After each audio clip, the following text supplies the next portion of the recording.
السلام عليكم ورحمة الله وبركاته. اللهم صل وسلم وبارك على سيدنا محمد وعلى آله وصحبه أجمعين عليه أفضل الصلاة والسلام. ازيكم عاملين ايه؟ قبل ما أبدأ الفيديو بتاع النهاردة ما تنسوش الاشتراك في القناة وتفعيل زر الجرس على كلمة الكل عشان يوصلكم مني كل جديد بجد. أنا عندي دي لقيتها لحمة مفرومة في التلاجة من ساعة لما كنت عاملة المكرونة بالبشاميل، وحسيت ان اللحمة كتيرة فشلت منها حتة، فقلت أعملها كفتة. فحطيت كوباية رز. على فكرة ده الرز ده مج، عارفين المج بتاع الشاي، مليته رز وغسلته، بس هو تحسوا ان هو فنش شوية. انا في الاول هطحن الرز.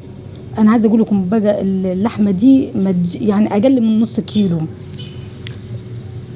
وحطيت عليها بصلتين وسط،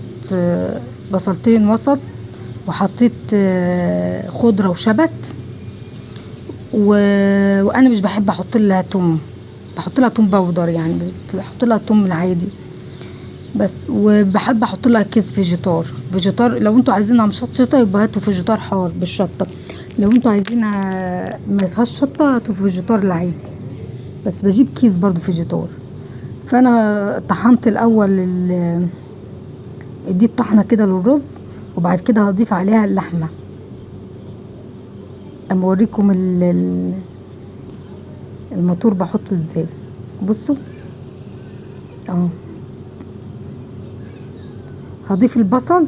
في بصل لقيته كبير، جبت السكينه وقطعته وبقيت احطه البصله دي ما دخلتش من الباب ده بتاع الكبه، فجبت سكينه وقطعتها نصين وبقيت احطه وهي بتفرم.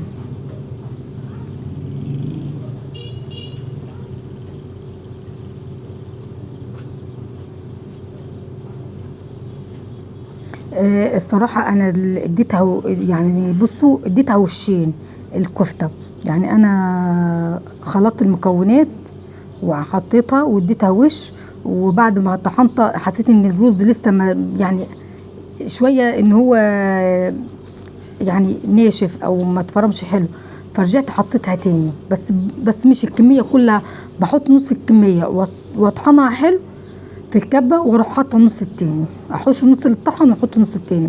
بصوا انا حطيت كيس الفيجيتار، حطيت الملح المبخر، حطيت السبع بهارات، فلفل اسود طبعا، وكمان هحط حبه توم باودر. بصوا الكم حبايه دول لقيتهم مش مطحونين حلو، فخليتهم على جنب وحطيت من العلبه. اديت توم البودر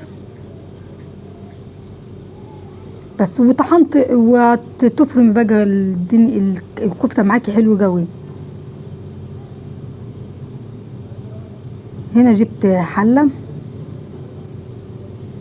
طبعا انا فرمت الكفته يا جماعه، وبعد ما فرمتها وخلاص رحت حطاها في الفريزر حوالي ربع ساعه او تلت ساعه. انت بقى لو ممكن تسيبيها ساعه قبل ما تعمليها، مش مستعجله زيي، حطيها في التلاجة، مش لازم الفريزر. هنا جبت التوم كده حوالي فص توم، بس التوم ده انا يعني كنت فرموه وحطاه في برطمانات وحطاه في الفريزر، فجبت ده فص توم كده حمرته.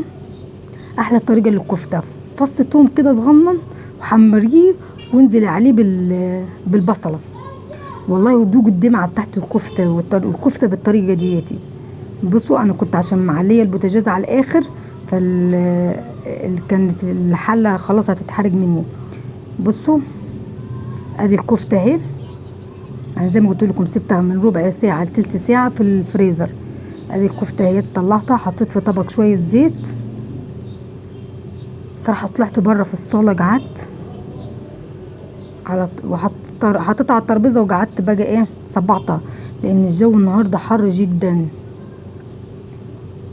وانا بعمل الدمعه بتاعت الكفته برضو، كنت ما بين المطبخ وما بين بعمل الرز وبعمل الدمعه بتاعت الكفته، وبصبع الكفته ديتي.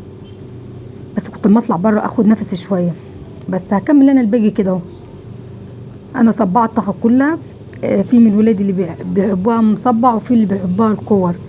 عملت شويه كده وشويه كده، وسخنت الزيت ونزلت بالكفته. هترصيها في الطاسه بتاعتك وتحمريها. والبتاع ديت التسبيكه بتتسبك، الصلصه بتتسبك. وكمان انا كنت بجلب في الرز اهو، بس لسه بقول لكم الرز هنا اهوت لسه ابيض. انا هسيبه شويه يحمر كمان حبه. هحمر. حطيت الملح الابيض واديني بطشه بالميه الميه يبقى فوق الرز بمقدار 2 سنتي كده، او عقل الصباع، او بالمعلقه زي ما وريتكم. بصوا الكفته اهي لما حمرتها هطلعها وهحط طاسه تاني لحد ما احمره. لقيت الكفتة ديت النص متحمر والنص التاني مش متحمر، فجلبتها عشان تبقى محمرة. انا من الناس اللي هي بتفضل تاكل الكفتة من غير صلصة، يعني محمرة كده.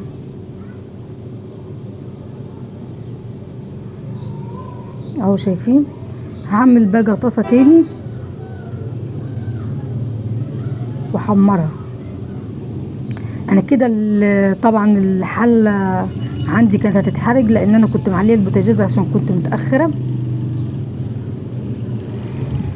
حطيت الملح المبهر وحطيت فلفل اسود وهحط 7 بهارات. وكمان عندي مرق الدجاج، فحطيت مرق الدجاج معاهم. كنت هحط نص مكعب مرق الدجاج، بس بعد كده رحت قلت لا هحط المكعب كله. شايفين الطماطم حمرا ازاي؟ الطماطم اليومين دول في السوق كمان حلوه ولونها احمر قوي. بس شايفين اهو مرقه الدجاج اهي فتحتها، ده نص المكعب. حتى انا فكرته الناشف ده كنت ههرسه كده اهو، رحت لقيته لا ده طري جدا. بصوا رحت هحط النص التاني، فحطيت يعتبر مكعب كامل.